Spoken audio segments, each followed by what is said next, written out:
She wasn't supposed to come home early, but the silence in the house was off. Wrong. Then she saw the messages. Explicit, undeniable. Her hands didn't shake. Not yet. He tried to explain, shirtless and scrambling for words. She stared right through him, as if he wasn't even real. It wasn't rage. It was the sound of something inside her going quiet. She turned around without a word. No screams. No drama. Just a door clicking shut.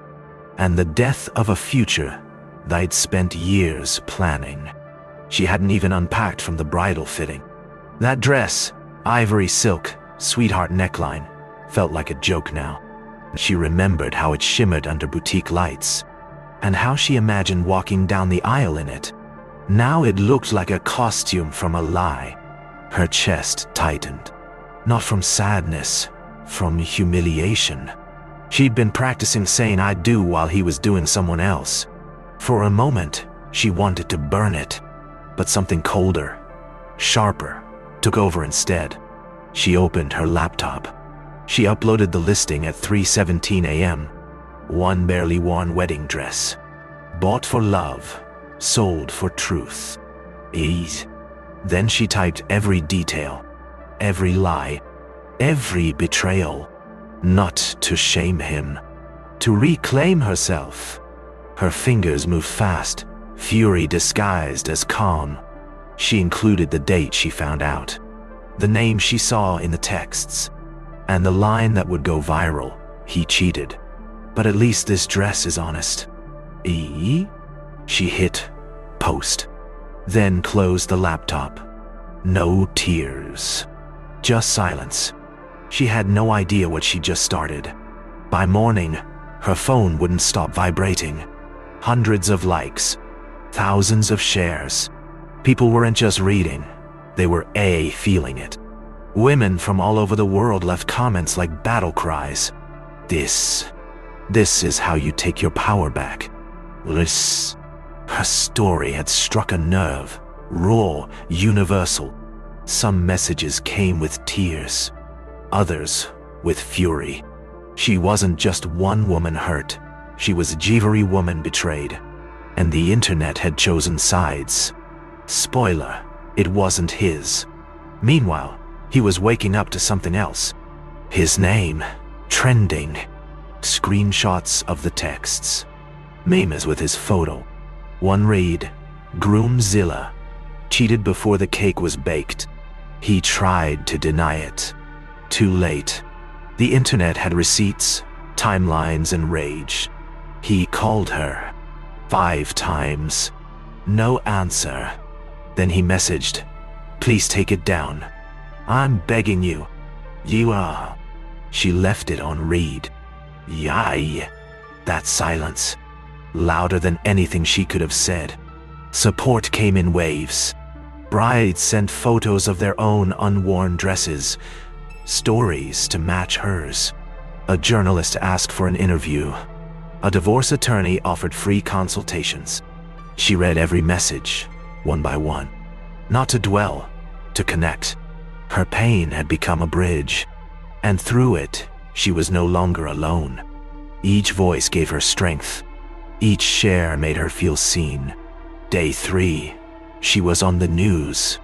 Local, then national, then international. Reporters called it the revenge post that broke the internet. But she wasn't looking for revenge. She was telling her truth. Unfiltered, unapologetic. And somehow, the world needed that truth too. They called her brave, bold, brilliant. She laughed. None of it felt brave at the time. It just felt like survival. But now, she was surviving loudly. She made a video, just one. No makeup, no script, just her voice. I didn't want to humiliate him. I wanted to free myself. She spoke slowly, carefully, about trust, about silence, about the weight women carry to keep peace, and how it crushes us quietly. The comments flooded in again. I felt this in my bones. Oh, thank you for saying what I never could. Her story had become a mirror, and millions were staring into it. He couldn't go anywhere without being noticed. A stranger at the gas station called him the dress guy. Someone else shouted, "How's honesty treating you?" He deleted his socials. Too late. Screenshots never die. He tried to spin it, said it was all exaggerated. But the internet didn't care about his version anymore. He wasn't the victim. He was the warning. And he had no idea how to disappear. Infamy had a longer shelf life than guilt. Weeks later, she walked back into the boutique. Not to buy, not to return.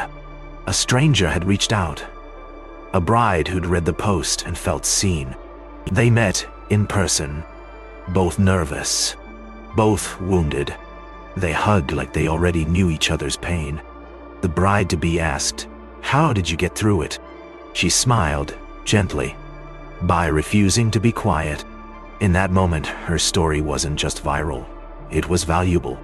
She wasn't healing alone anymore. She was helping others do the same. An idea sparked, and she ran with it. A platform where women could sell their dresses and their stories. Dresses with Stories launched in a week. Every listing had truth sewn into it. Some stories were heartbreaking, others empowering. One dress even sold with a burned photograph attached. It wasn't about profit. It was about purpose. Pain was no longer a secret. It was stitched into the seams. She turned trauma into testimony, and strangers turned into a sisterhood.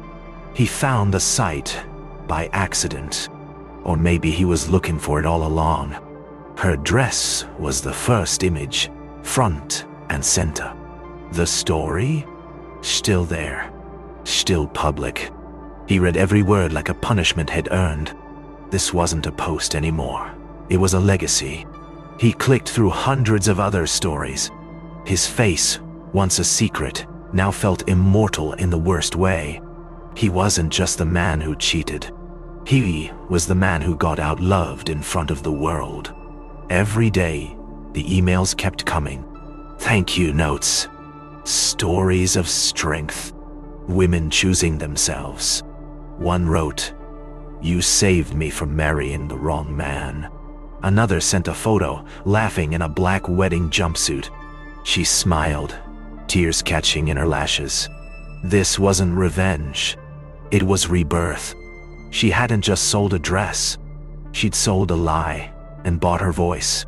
And now, her voice was giving others theirs. The ripple had become a wave. Love came back. Slow, steady, honest. He knew her story. All of it. He didn't flinch. He respected it. They read the comments together sometimes, laughing and cringing. She told him, "I never thought I'd trust again." He said, "You didn't have to. I just had to earn it."